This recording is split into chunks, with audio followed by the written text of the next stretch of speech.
is written in the stars. Where I'll go in this life, my life. Maybe now I'm ready to free my own sound, and I'm willing to let it flow around through this world to which we all belong.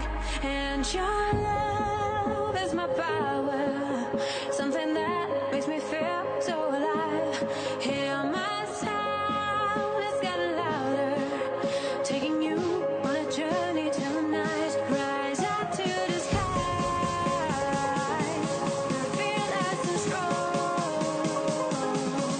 Open your eyes, free out your mind, let it go.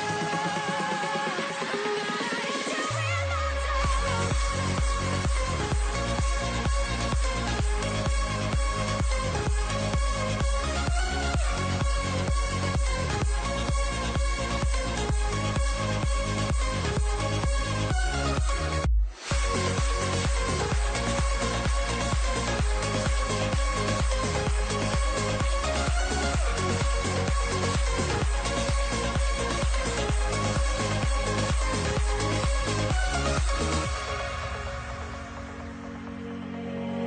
In my dreams, the vision is so clear.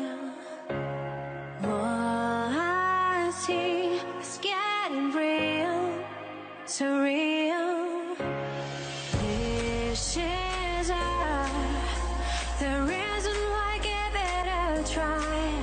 Now my will is stronger than any other. Get ready to take off tonight. And your love is my power, something that makes me feel so alive.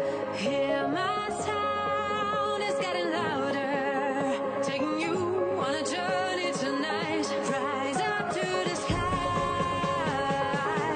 we're fearless and strong. Open your eyes, free out your mind, let it go. I'm gonna hit you with my tongue.